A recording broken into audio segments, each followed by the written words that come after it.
Yo, thank you guys for joining the Minnesota Cold Talk podcast. Listen, I got a special guest. I got my brother in the building, man. Y'all don't understand what we went through. Y'all don't understand it. This is my brother right here. Go ahead and introduce yourself, man. Let the people know who you are. My name is Keenan Robinson. Everybody calls me King or Capone. Man, originally born in Davenport, Iowa, raised in Illinois, Nashville, Tennessee, Cashville in the building. And man, it's been a long journey. I've been knowing this man right here since I was probably, man, our parents knew each other. So we go back generations, man. And Facts. we both doing big things and had you know, a long journey and a story to tell. So I just wanted to come on because I started my new channel for content, and I wanted to make sure that he got on there, man, because whatever I'm doing, my family doing too. Yeah, that's a fact. And if y'all want to know what he's talking about, take a look at this.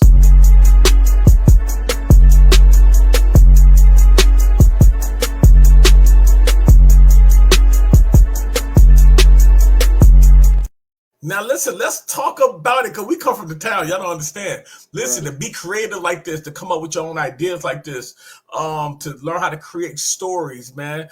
When did you find a passion for films? Man, to be honest with you, um, I always had a love for writing. And I read a lot of books, you know, because mentally it help you escape from the bad situations that you in real life. So one night I had a dream. Matter of fact, I was at Stacey's house, who went to North with me in Davenport, also Glasgow, one of the twins. And I had a dream, and I feel like God said, "Hey, make your life into a film." And Mm. boom, I went from there like, man, I don't know how to do that. You know what I'm saying? But I was obedient. And I started, you know, looked at a Walter Dean Myers script called Monster. And I mimicked how he did that. And I had written a book about my life called Nothing Without God. And I just copied it from there, made it into a script, and started talking to other people. Found these guys from Venezuela that were here that went to film school. And they was like, yeah, we'll make that film. I was like, shit, all right. And we started doing it, man, and everything fell together like it was supposed to, man. I had my whole neighborhood got involved in it. Tennessee State University, or where I went to college, got involved in it. You know, Sweat's Barbecue, which is a local black-owned business down here. Just everybody just came together and just made it happen, man. It got 2.5 million views on YouTube. Been in Walmart. You know, I got a distribution deal from it, and it just blew up. And I've made 7 movies since, man. So, you know, just being obedient to what I feel like God told me to do works. Hey, yo, that's dope, man. People don't understand where we come from. It's an island for real.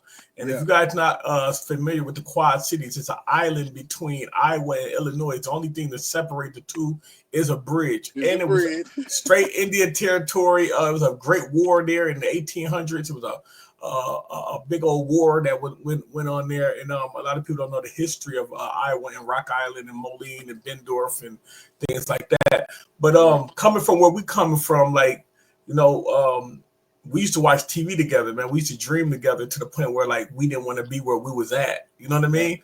So let's go back. Let's go back in time. Let's talk about how did mental health play a role of your thinking of like, you know what?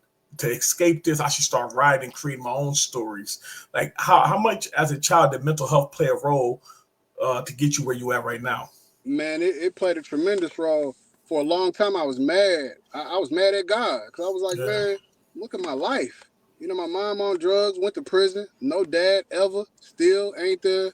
You know, I had a couple uncles and stuff like that, but it really wasn't her. My mom's mom, my grandmother passed when she was 9, and my Mm, grandfather told her she was too dark. So, you know, he didn't want nothing to do with it. So I really didn't have family, but it was the community that really kind of took us in, like you know, like my man said. And so mental health, you know, and being chocolate back in them days wasn't in. And then being poor, you know what I'm saying? Mom on dope. Hey man, I'm trying to tell you, like it wasn't good. So growing right. up, I saw the ballers and the dope dealers and the robbers and all them people, and I was like, man, I didn't see no other role models for me. So I thought I was either gonna be dead or in jail real quick. You know, Yeah. so you know I had to really set school was a safe place sometimes because you know they had beef at school too. Yeah, for sure. But yeah, man. So that mental health, man. I started going to therapy probably about 8 years ago, and I've been off and on since then. But it was a lot childhood shit. You know what I'm saying? Like not Yeah. feeling that love and not feeling that that connection with people, you know? Yeah, and you know what? That's dope that you talk about that. We focus a lot on mental health here at Minnesota Cold Talk Podcast, right? Because you know, I went through what you went through too. We were the outcast kids. We were the bad kids. You know what I mean? Yeah, And yeah. the crazy that we don't have the same blood in our family, but you can't tell us we're not family. You know what I mean? I don't care how long we've been away from each other. And Right. you know, that's crazy. I feel the same way you feel, man. And a lot of men, we avoid like therapy and things like that. So how helpful was that to you going to like seeing somebody and talking? How important was that to you? It was super helpful because it gave me strategies to be able to cope with some of the things and to just be able to directly say, this happened to me. This is something that I struggle with without being judged. Because sometimes, you know, when you talk to, you know, your friends and family about mental health stuff, they're like, ah, man, you know, that ain't nothing, or everybody go through that, or, you know, they're kind of dismissive a little bit. You Yeah. know, I even told them, man, I was being physically abused, emotionally abused by my uncle. I was like, man, he's whooping us to death. Like, he's trying to kill us. You know what I'm saying? And I told folks, and they was like, nah, that ain't nothing. I'm like, bro, hey. You know, so what that did was it made me grow up, and now I father differently. Now I work in the school system also, you know, as in my day job, you know, as a principal. And I I see me in a lot of these children. It don't matter what color they are, and I try to give them some grace, and I try to make sure that I understand that they don't have control over some of the decisions that's going on in their life. It's all about what their parents is doing. So I tell them to live, get older. You know what I'm saying? Get out of those situations, and then when you get a chance, you live better. Hey, Kenny, I wanna piggyback off of that. That's dope that you said that because I find myself in a position right now where I'm mentoring a lot of young kids. You know what I mean? Right, And it's kind of crazy because I still deal with my sadness and my pain, right? So right. talking to these kids and seeing the same pain that these young boys going through, it kind of messed me up. 'Cause, you know, I didn't learn how to read till I got out of prison. You know what I mean? I went to jail at 15. I didn't learn how to read till I was like damn near about to get out of boot camp. So once I'm looking at these kids and I'm talking to their parents and I'm like, I know what's wrong with them. You know, I understand this boy 100%.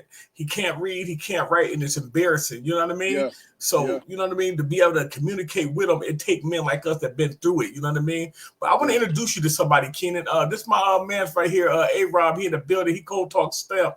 What's going on, A Rob? Oh man, not too much, man. Just checking things out on this Sunday. Yeah. Everything's going good.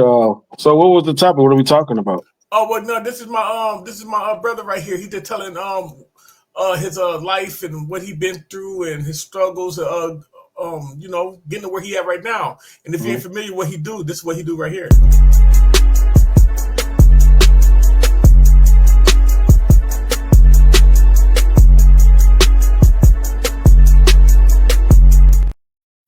And for the people that's watching, oh yeah.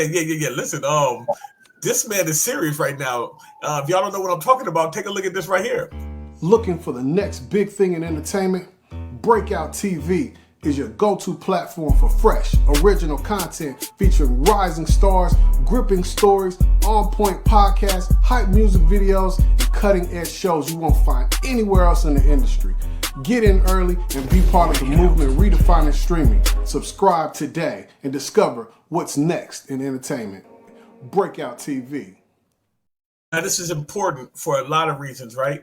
Because coming from where we come from, the struggle, the ups and downs, the watching our parents go through it, to us becoming parents, to mentoring our kids and showing them like, yo, you can do it like this, you can live like this. So when you show these kids the films and the things like that, how do they react to that, Keenan? Man, I done had kids say, man, I watch your film 17 times, Mr. Robinson, you know, or you a movie star, what you doing at schools, or how do I get involved in it?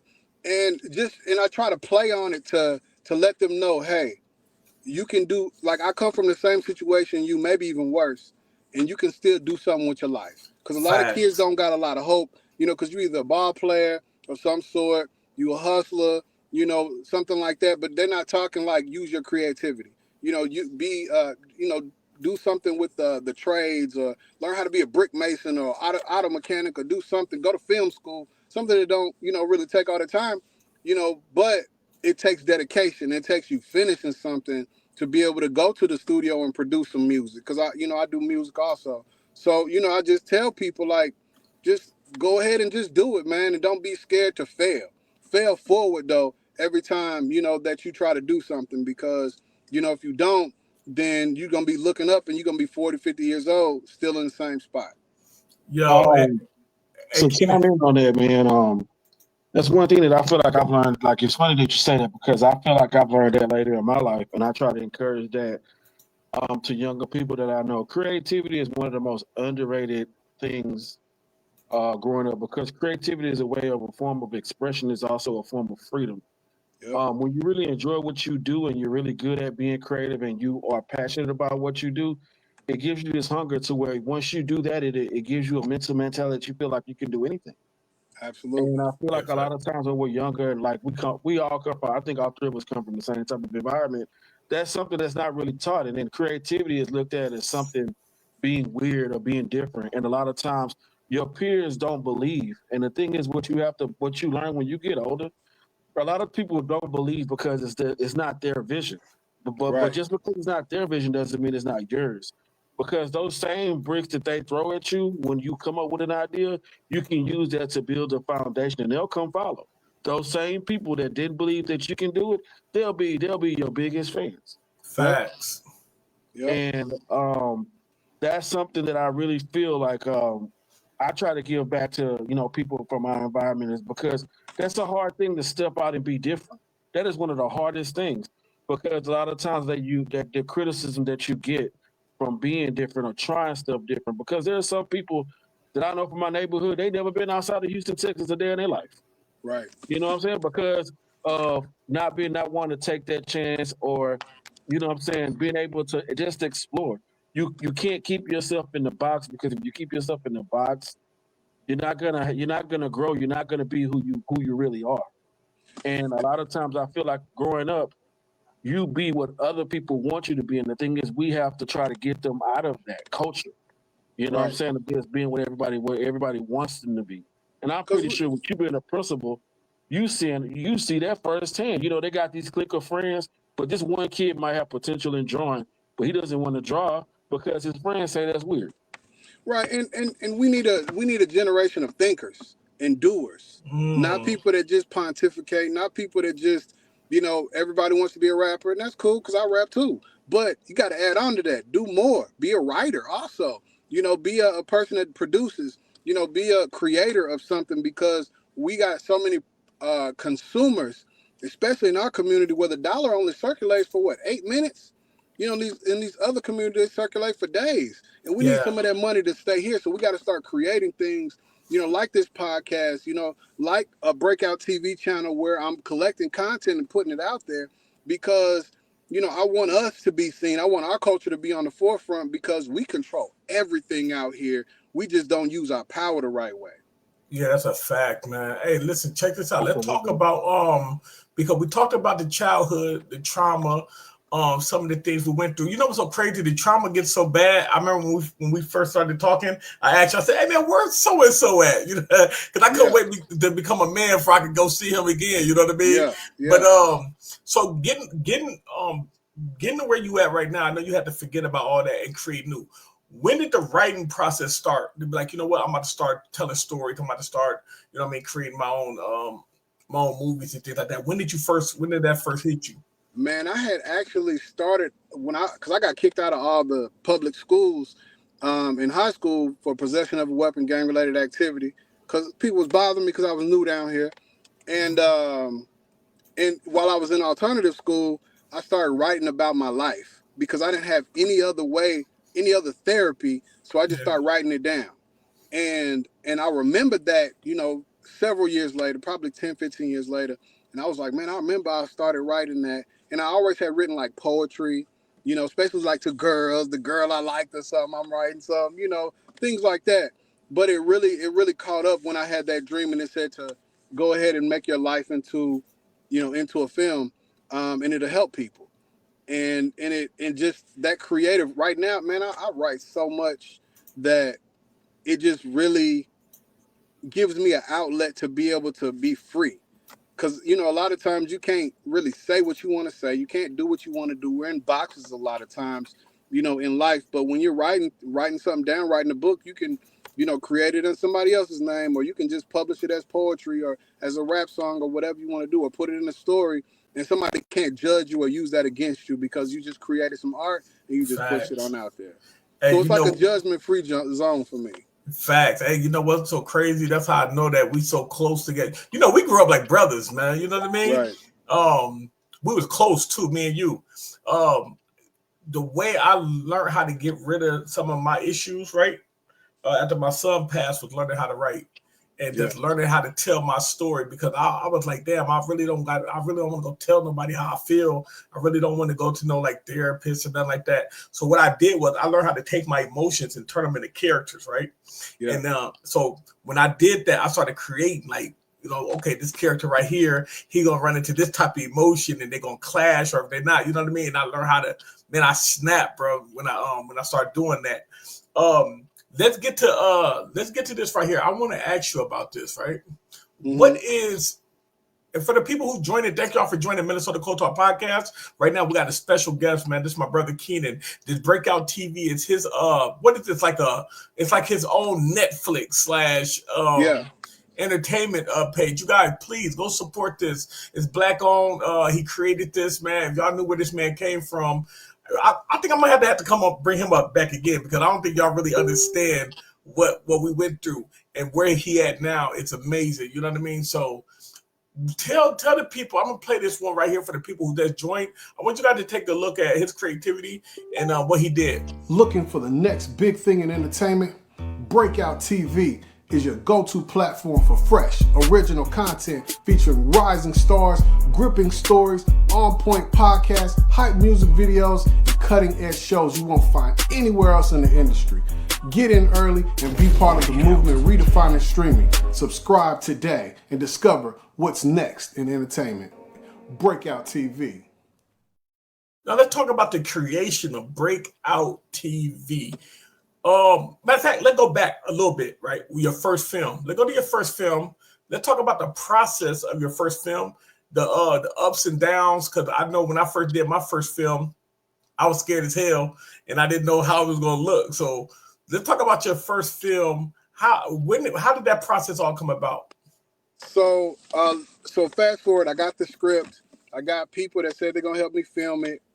And so I got with the people that's supposed to be in it, which was a lot of my friends. A lot of people played their own selves, like based on real situations that happened to us in our neighborhood, right? So like when the police raided a house, we reenacted that. And we would practice it.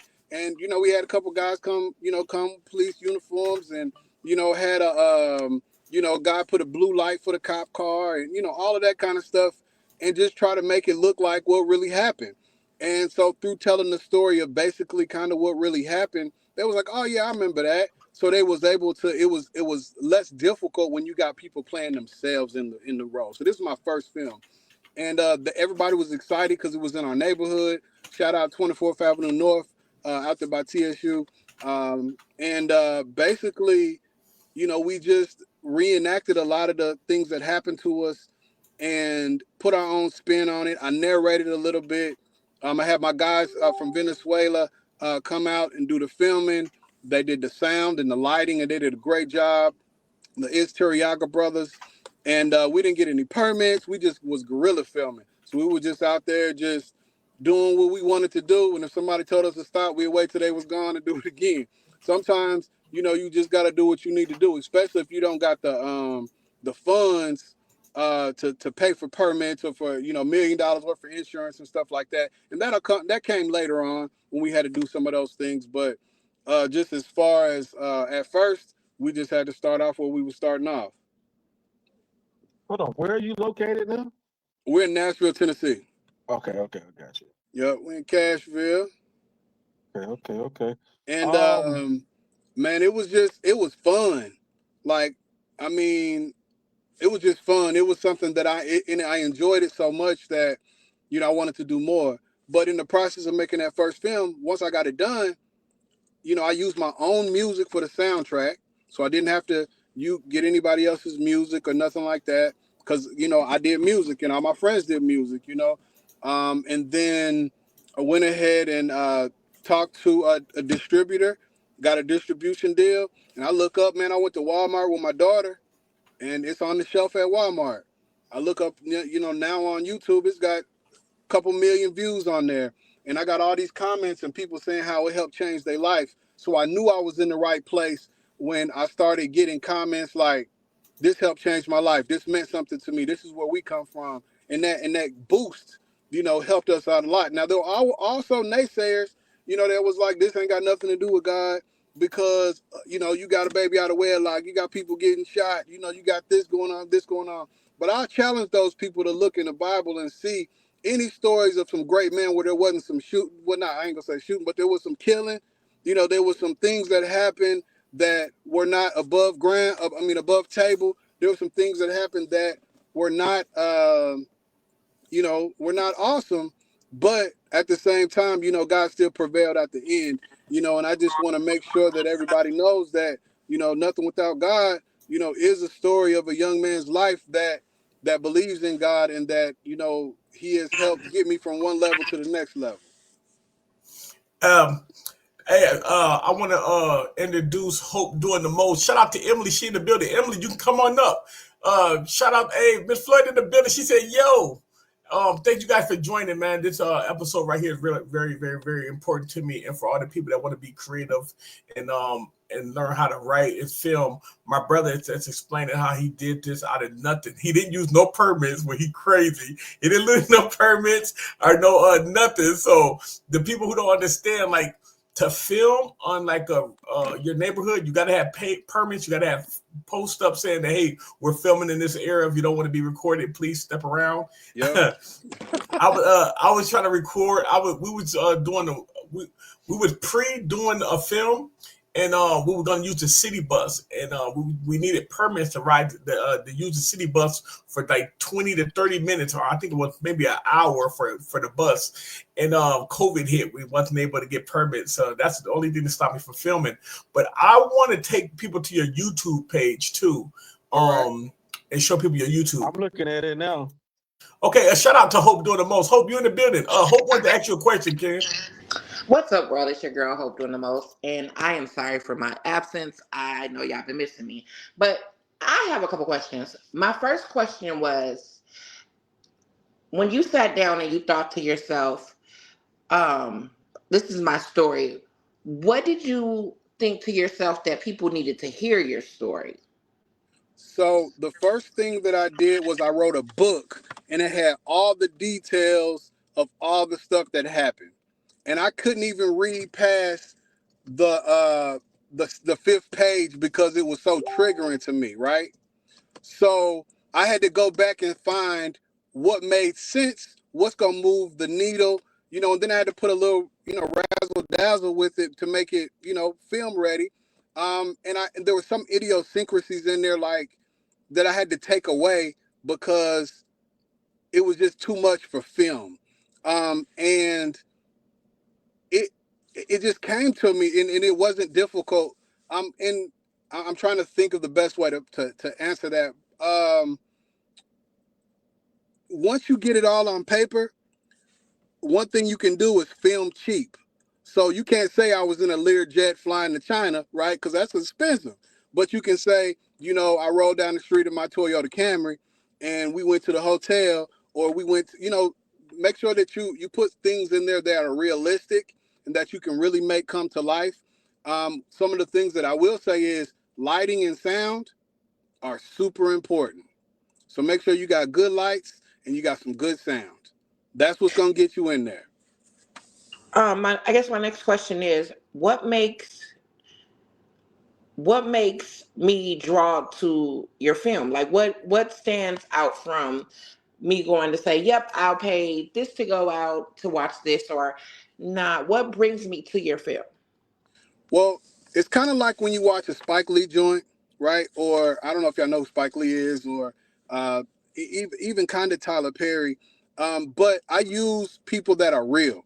I write real stories based on things that I've seen or other people have seen or things that I've heard about in our neighborhoods and in our culture. I make sure that everything I do is affordable for us because I know we don't have millions of dollars, right now as far as spending. I make sure that it is the experience of people that are like everyday people like you and me. But then I put a little razzle dazzle, like I said, on it. Put a little touch of class on there, and I do it for the culture. And I always have a good messaging behind it to say, hey, no matter what situation you come from, you can still move forward. You can still be great. You can still come from this. If you look at my movie, The Toxic King, which just came out in December on Christmas. Shout out Toxic King. That's on Tubi. But it was a story of a guy that was a hoe that was out here in the world just being a serial love hopper, talking to every woman, having sex, doing whatever he wanted to do because he had a little bit of success behind him, but it was unfulfilling. And I know that's the story of a lot of people, men and women, that you out here doing things and it really doesn't fill that hole or that gap that you got inside. And then he finally met somebody and was like, you know what? I'm going to try to make it work. And it blew up in his face, and I have to let you watch it to get the rest of the story. But I talk about things that are real life and really happening out here that really can move the needle and teach you something also, but not be Facts. too, preachy or nothing like that, but just really tell you the truth about what's going on with life. And I keep God in my films also. We got some comments here for you too. Shout out to Sherry Ford. You know who that is. Shout out to Yeah. Mama. She said, so proud of you. It's been a long time since she's seen you. She said she's glad to see what you achieved. She said she's glad what you achieved in your life and keep up the amazing job. Thank you. Like Sherry Ford. Shout out to Dominique. Dominique said, came in late. What's your book name and your film name? The book name is Nothing Without God. It's on Amazon Prime. And the film name is Nothing Without God. Also, I got part 1 and 2, and it's also on YouTube. Got a couple million views. It's on Amazon Prime. All 7 of my movies are on Tubi. If you look up Keenan Robinson or look up Nothing Without God, it'll start pulling up my films. Right, and shout out to everybody that's in this live, man. We really appreciate you guys for joining. Could y'all do me one favor? You don't have to share send no money on or nothing like that. Can you please share the live? Please share this live, you guys. Send it out to people. I'm gonna come check this out. This is a motivational podcast, and for the people who don't know what we got going on right now, check this out.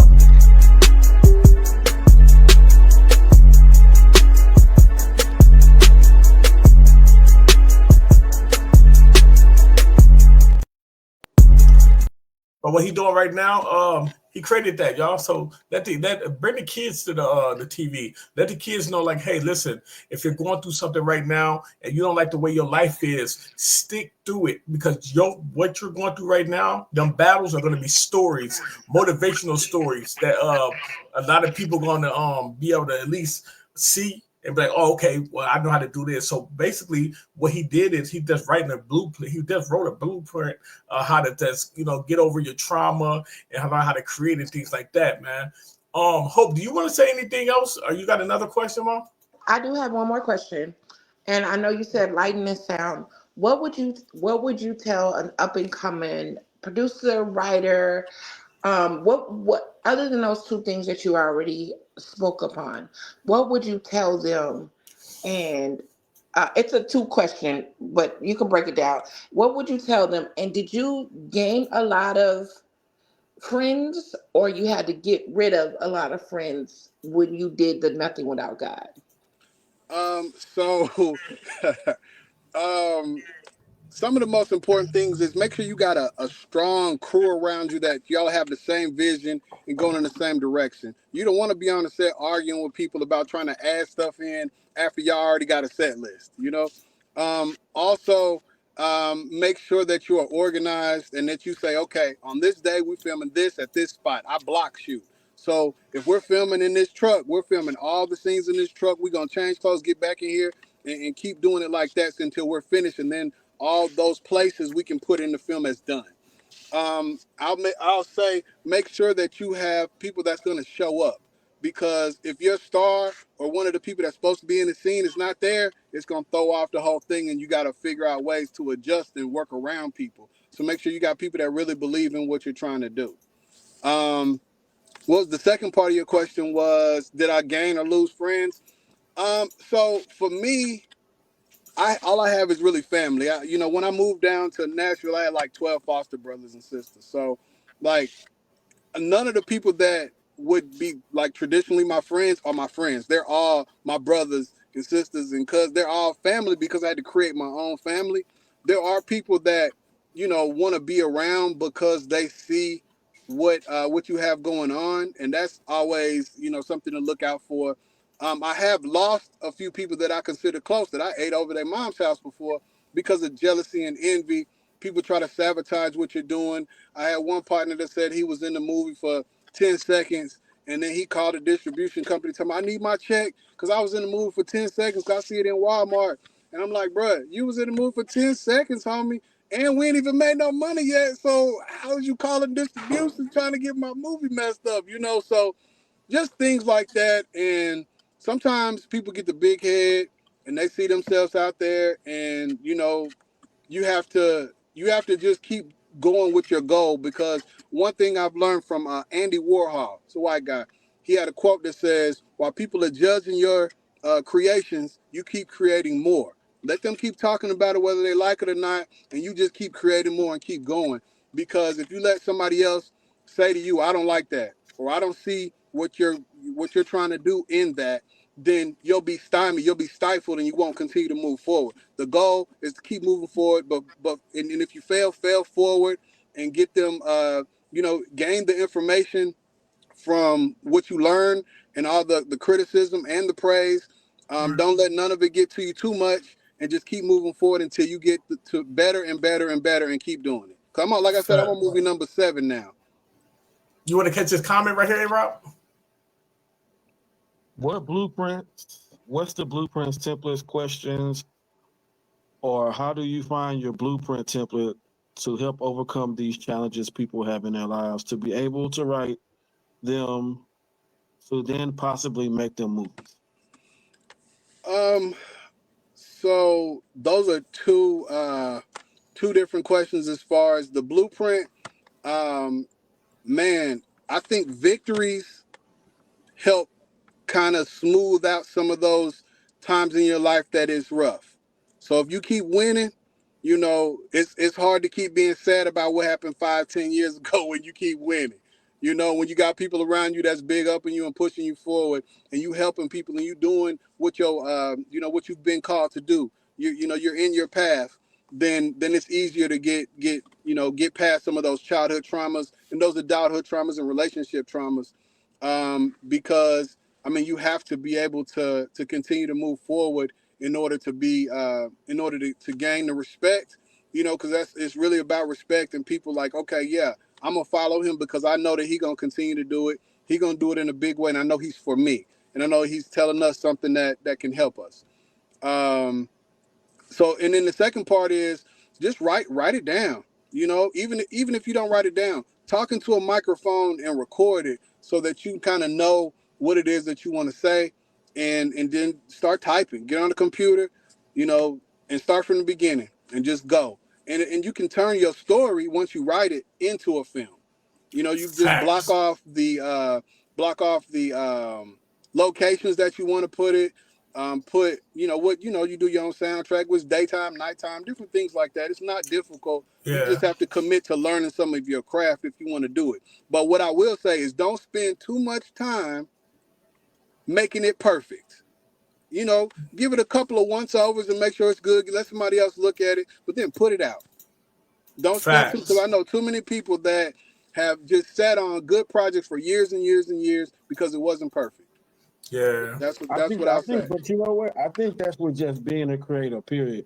Because when you're a creator, you like low key or trying to be a perfectionist because you want to put out the best stuff. But sometimes just putting out natural stuff is the best stuff, Yep. And I think a lot of times people don't understand that, And then the one thing I wanted to say about what you said earlier about people talking and saying bad things about you, I feel like at the same time, if they're talking bad about you, at least they're talking. You know what I'm saying? Yep. Because if nobody's not talking, that's a really bad thing. Facts. You see what Danielle did post up? She said, let your haters be your motivators. Shout out to Danielle. Dominique. Every time I call her Dominique, Danielle, she get mad at her. She's like, Solo. So, shout out to Dominique. She in the building. So let's talk about this, right? What was one of the crazy, because you said sound. A lot of people don't understand. For the people who are watching this, you want to be actors and you want to make a lot of money. There really ain't a lot of money in acting unless you're Denzel or something, or your role that you play, if it's so That's crazy, what I was you did about to break ask. out. The biggest, the money is in sound. If you're a boom mic holder, somebody who's doing adjusting the sound and stuff, that's where a lot of money comes from. Videography, just holding the camera, knowing how to get the shots, and then editing, post and pre and post. All that stuff costs money. So all the kids out there, man, get your, if you want your kids to make some money, right? Give them some editing software and a camera and tell them to create something. That money is in editing. You can charge somebody almost $100, $90-something an hour for editing, man. Editing is crazy, man, for real. And I'm gonna tell you another secret, man. Just making sure that you are in the right place sometimes will get you on. Just be at the place. I think I think with just in general, like with situations, just I feel like the more that you know about it or know about a profession, and if you know different aspects of it, the more value you become, the more cheaper it is for you. Like if you're an actor, if you know how to work the camera and you know how to direct, you like an all-in-one material. The thing is just try to learn as much as you can, and then learn if you like it or not. You know. Another thing is like what you said. Like a lot of times, I think what people don't understand, it's not about what you know. A lot of times, sometimes it's about who you know. So if you put yourself in the right situation with the right people, that might move you 5 steps ahead of where you wanted to be if you were just trying to do it by yourself. Yeah, and I'll say this: if you're gonna be a content creator, get a camera, get a good phone, and start actually doing it. Yeah, don't wait on somebody else to bring you a camera. Don't wait on somebody else to buy you a light. Go find you something at the pawn shop. Go find yourself something at one of the Guitar Center or whatever, Sam Ash, whatever.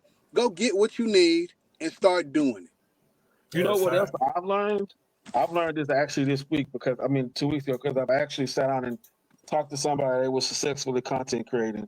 And this is just free game for people that are listening that are content creating. I think it's golden. I think the thing is whenever you're in a moment to create as much as you can until you run out. Yep. The thing is, if you're gonna make a whole bunch of videos, change your clothes, make another video. Change your clothes, make another video. Because if you have so much stuff in the chamber, there's no such thing as having too much content. It's not. That's right. That's right. Because the thing is, too, you have to understand today, you might feel like you want to make a bunch of content. But then there's days you don't want to do anything, and you might not want to, but you have so much to fall back on. And I think a lot of times people think they just have to make stuff on Tuesday. I mean, make stuff for Tuesday on Tuesday. You can make stuff for Tuesday last Wednesday. And let me tell you this secret too, man. I don't film all year long, and I got 7 movies in like 10 years. I don't film all the time. Because what I don't want to do is get burnt out. Yeah, so I pace myself. I do it when I want to do it. I make my schedule do what I need to do it. I'm not gonna sit here and say, "Oh, I got to do this every day." I don't want to put a podcast out every day.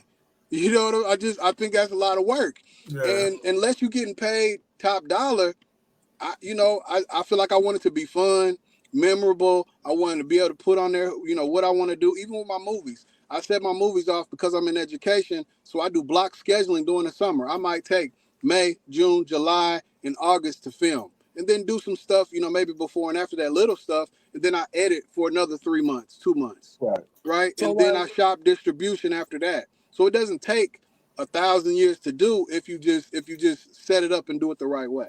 Right. And see, my strategy is for what I'm doing, like with my podcasting thing, is I already have 2 episodes already in the chamber, right? The thing is that I want to have a whole season put out, which I think I can do within the next 2 to 3 weeks if you just get the right people. I feel like if you have the episodes out of the way, the thing is you can worry about marketing and putting the stuff out. It's so easy with social media to market yourself because there's so many platforms you can send yourself at one time. And then it's about who you know and what you know. Like if you know a person that has 5,000 followers and another person that got 6,000 followers, if they hit that one share button, that's 10,000 people that's going to look at it. Yep. Yeah. I tell you what, right? I want you guys to take in this information, man, please, because there's a lot of people who say they don't think they can do it or it's too hard. It's not really hard. like Keenan said, sometimes you got to set your schedule to when you want to do it. And that's what I've been doing lately with the podcast. Like whenever I want to go live, I go live. I was going to go live at 8:30. I said, you know what? Fuck, I'm going to go live now because I feel good. You know what I mean? Let's do it live now. And that's how we got to make it work. Another thing, in every state in the United States, some of them have a movie kick, a film credit where people put money into that, and you can actually get funding and help funding for your films and movies. If you're in Minnesota and you want help with your movies, there's a thing called Spin Network up on University Avenue. You sign up for their class. You can use all of their equipment. You can use the boom mics, gaffling, whatever you need, all sound equipment, wireless mics, everything. And you can actually use their editing studio. They got some of the top of the line editing equipment, so there really ain't no excuse to want to do it. And Keenan, I want to thank you, man, because me and my sister Lisa was talking about you, and I said, Lisa used to babysit me, man. Yeah, she was like, man, she was like, DeMarcus, why don't you hook up with Keenan and y'all do something? Right. I said, yeah, we could do something. She's like, nah, man. I'm gonna piggyback on what you said earlier. I had one guy that used some of the college students that wanted to get into film to come on the set and do videography and sound, work and stuff like that too. So utilize, what's around you. Small businesses as locations, all of that stuff, man. I wanna show you something, Keenan. All right. Where's Keenan from? I want to show you something real quick. I want to show you. I'm in Nashville, Tennessee. Oh, that's Keenan. Hey, Pookie, that's Keenan. I was like, where is that? Yeah, that's Kathy's son. But I'm from Iowa, though. Yeah, that's Keenan. Man, Keenan, that's Pookie, man.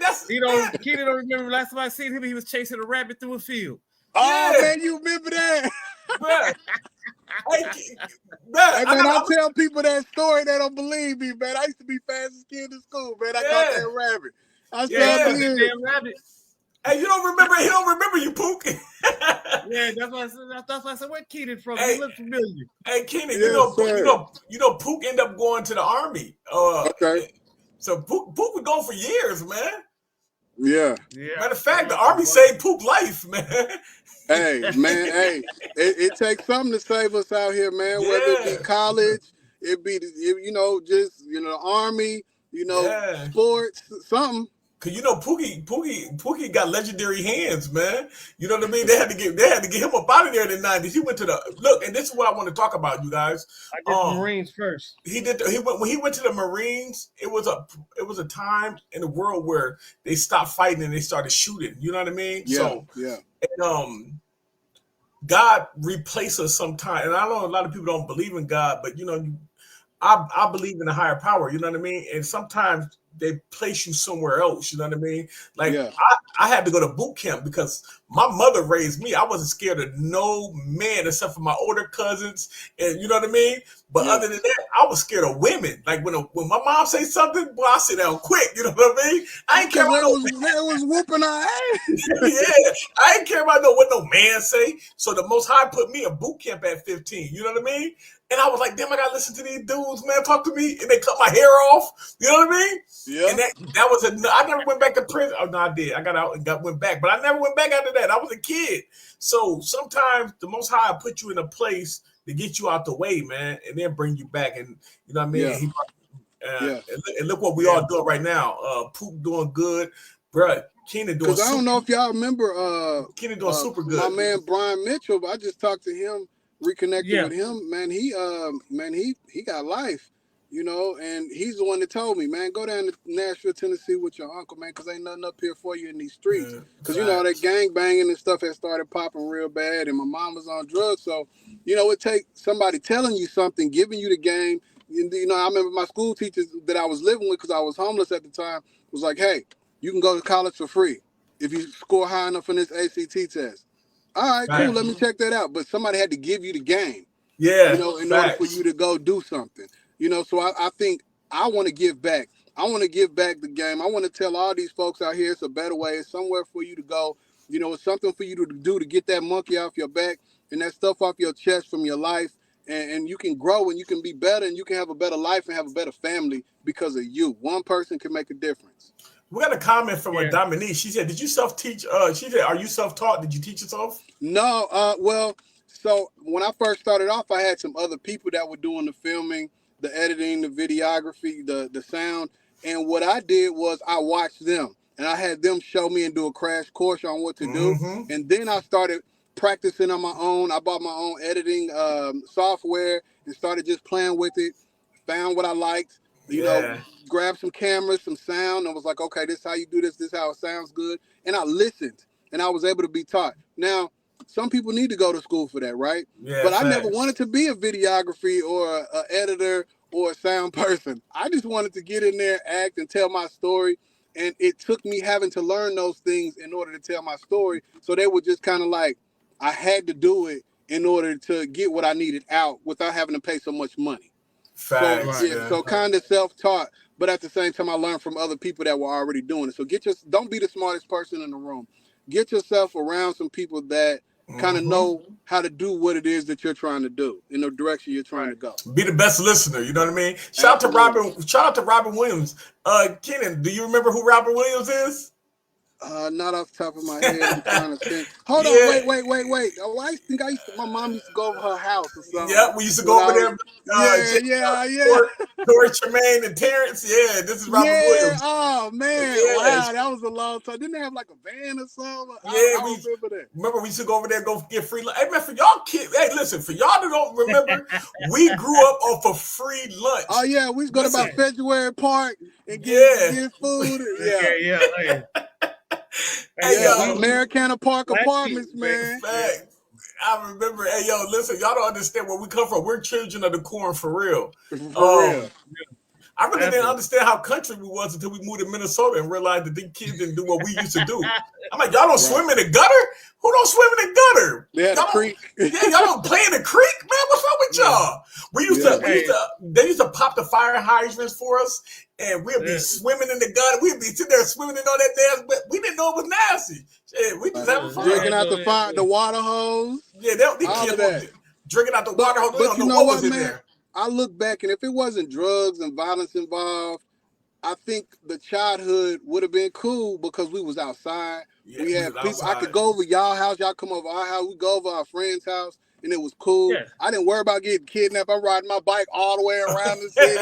You know what I'm saying? Like, it was cool. You know what I mean? Though, when we be on the whole other side of the sound. Yeah, hey, I'll tell you one thing though, right? Me and Keenan used to wrestle all the time. I used to always win because I used to pee in the bed, right? So look,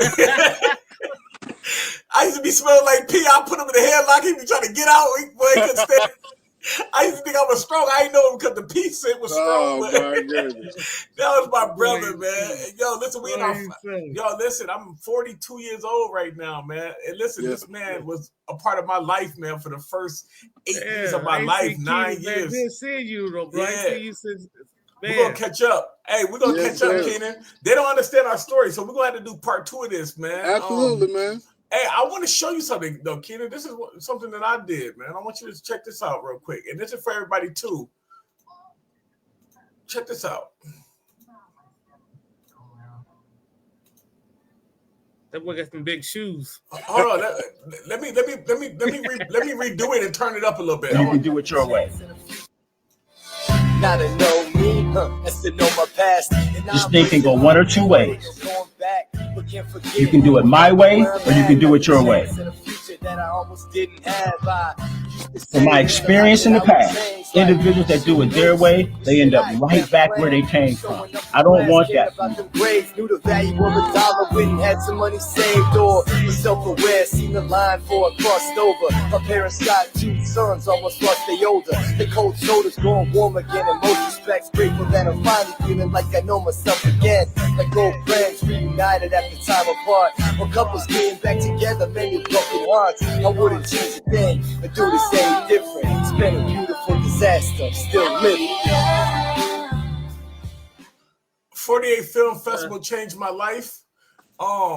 We wrote, act, edited in 48 hours. We won. We was nominated for 6 awards and we won 5. I was mad that I didn't get Best Writer. But that me meeting the right people motivated me to write a film. Shout out to Dan. I met Dan, and Dan is the original writer of Lake Plastic. Y'all remember that movie with the alligator? With the alligator, yeah. Listen, that's what me and my brother Keenan was talking, and I was telling him, like, man, you gotta be careful, when we sharing these scripts, because he actually shared that script to somebody in California, and they made Lake Plastic. They made Lake Plastic out of his movie, bro. It made millions of dollars. So we gotta be real careful. Shout out to Dan, man. Dan showed me. Yeah, get your stuff copywritten, man. Library of Congress, man. Yeah, for sure.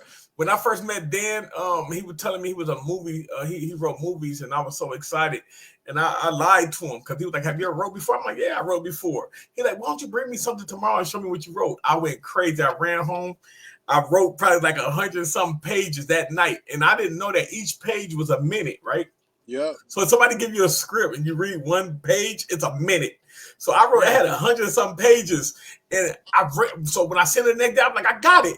I threw the paper at him. He's like, man, what in the world is this? I said, yeah, man, I've been writing this for a long time, man. I'm almost done. He said, no, I can't take this. He was like, you got a computer or something? I'm like, right. He's like, you got a computer or something? I'm like, no, I ain't got no computer. He said, digital age is important. He said, you gotta take this that's on paper, man, and put it in the computer and show me. And I'm like, how the hell am I gonna do that? I went out, bought a computer the same day, went home, put it on the computer, and I gave it to him. He's like, yeah, I see you wrote, but you got to put it in a movie format. He gave me a book, and it taught me how to write a script. So shout out to Dan, man. I ended up meeting Craig Rice, who's an amazing man. And this guy, Craig Rice, you guys, if you guys don't know who he is, man, this dude is a road manager for Prince, Bobby Brown, Whitney Houston, Boys to Men. Okay. And this dude was nominated so many NCAA awards, and this dude is amazing, man. And I ended up getting to meet a guy by the name of Van Hayden. If you guys are not familiar who Van Hayden is, he did 5 seasons of Hollywood Husband with Kevin Hart. He did season 5 of The Chi. He did the Aretha Franklin movie. He did the movie Kids. Remember Kids back in the day? Yeah, that crazy movie. Yeah, and one of his best friends. One of his best friends is you just said his name, Keenan. The black movie, what is his name? He did dang, I can't think of this guy's name, man. The young black dude you saw wear the Nikes back in the day, man, when we was kids. Oh yeah, Spike Lee. Spike Lee. Yes, he's the best. Him and Spike Lee are best friends, man. So he motivated. What you waiting on? Yeah, so nothing. To be honest with you, nothing. I really was burning and wasting time. But I ended up having all these connections in 2017. 2018, 2019, we came out with the film. COVID hit, and I haven't filmed. I did no filming since. But now that I've been talking to my brother, I'm motivated and I'm ready to get it back in. And what happened to the footage from the we still got birthday party that came up there? Yeah, I got all that. That's gonna be documented. You know what I mean? I got the documentary for that. So what I'll tell y'all, crazy in that thing. Yeah. So what I'll tell y'all is the reason I made Breakout TV is because I got my stuff on all these other platforms, but I got so many other people I know that couldn't get on.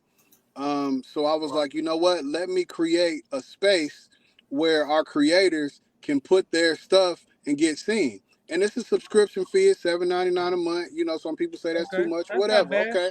Then whatever it is. But you log on there, you'll see a couple of my films. I got podcasts, music videos, all type of things of that nature. And it's open for everybody, and on all platforms, what you got?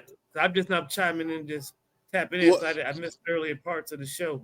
So my films are on Amazon Prime, Tubi. They've been in Walmart, different things of that nature. So I have my own journey with my content, but I noticed that there was a gap where a lot of people couldn't get on Amazon Prime. They couldn't get a distribution deal. They couldn't even get on Tubi.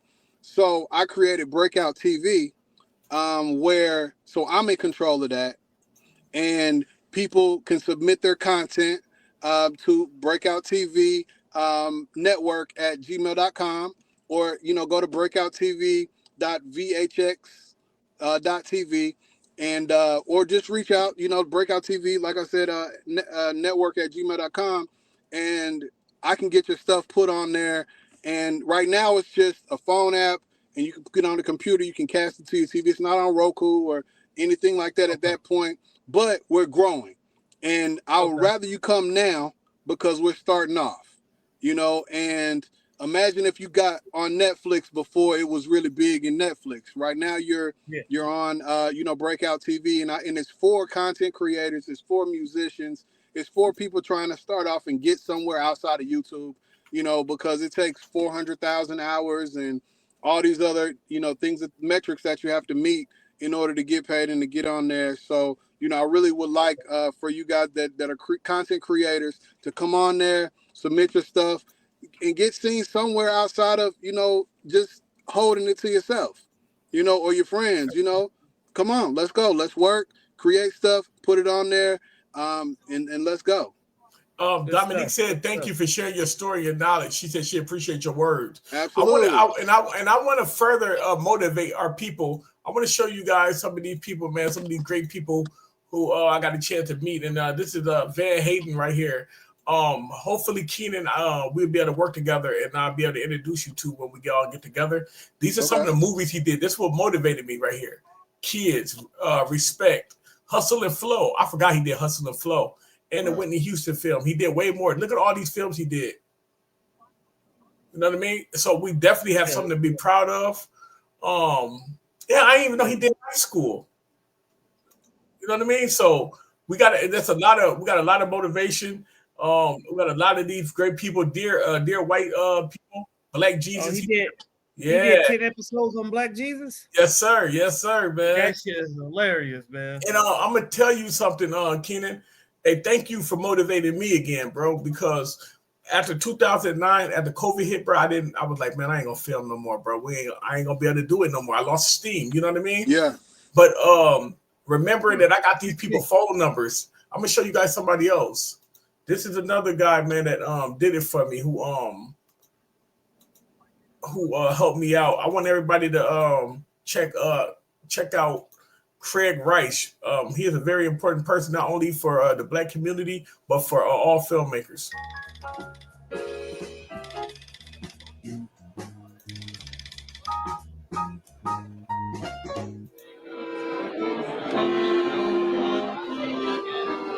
Well, he needs some sun.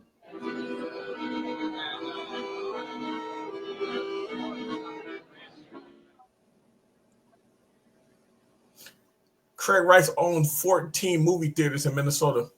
Could you maybe talk a little bit about the filmmaking panels at the festival? The filmmaker panels that were put together for this festival, they asked me when I came at the Film Society if I would do that too, and I said, well, only if they could be serious panels, and it had to be, and I wanted them in the phases of production, and I picked 3 phases that I think are core elements that sometimes get overlooked in film panels. And one is the writing, and but done with real writers and all elements of from documentary to reality TV to fiction, film, feature length levels.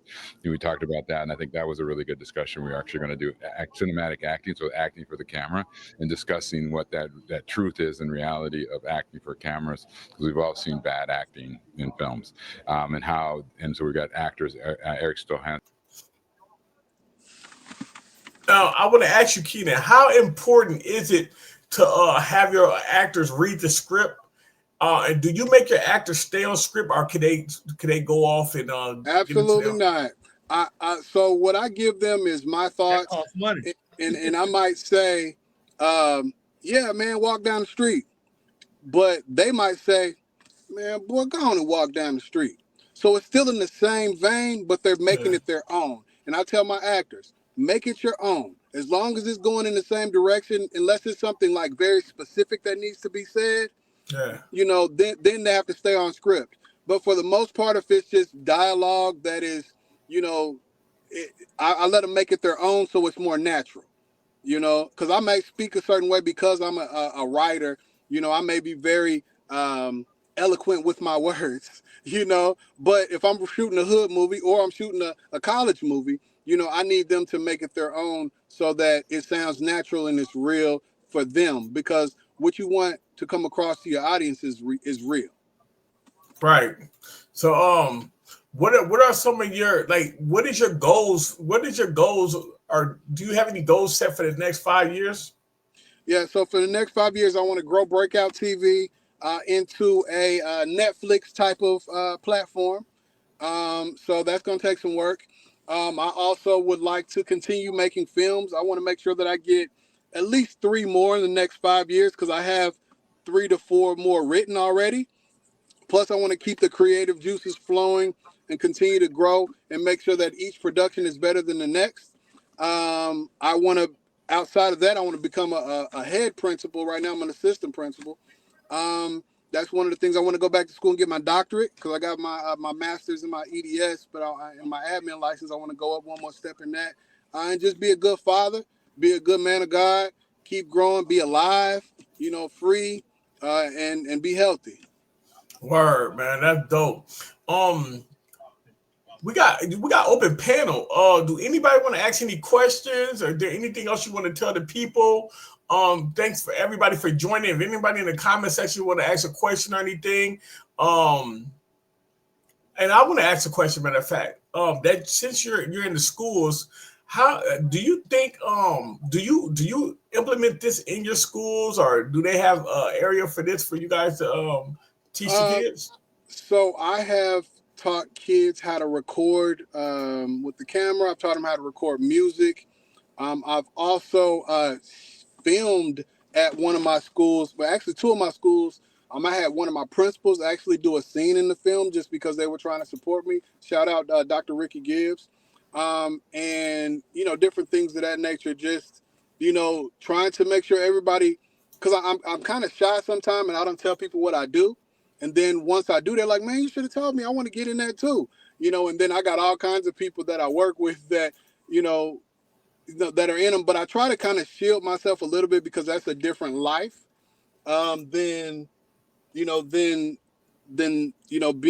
in that particular realm of education and being the boss. So, I kind of look at it in a couple different ways. Yeah. How important was this movie right here to you? Because this is the first movie. That was my first film. It was the most important. It's the one that got everything started.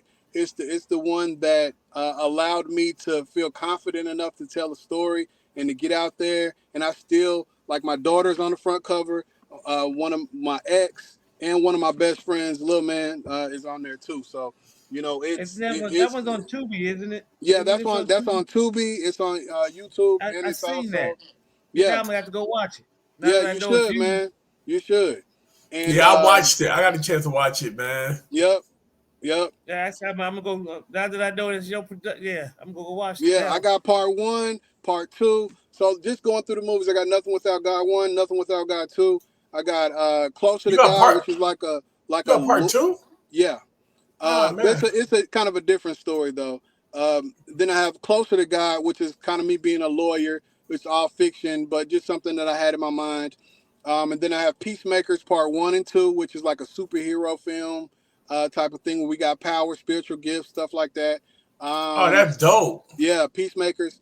And then I have The Frozen Hearts, a love story, which is, based on a couple that lost a kid. There's some cheating going on, a lot of things happening, those kind of, based on other people's lives as well as my own as far as relationship. And then my last film is The Toxic King, which I mentioned earlier, is about a man who became messing with a lot of different women and had to change his life in order to get the love of his life. What is your YouTube name? Nothing Without God Productions. Okay, Nothing Without God. Yeah, and in the film Nothing Without God, you can just look up Nothing Without God, because it's actually distributed through Maverick Entertainment, and that's where it has the 2 million views.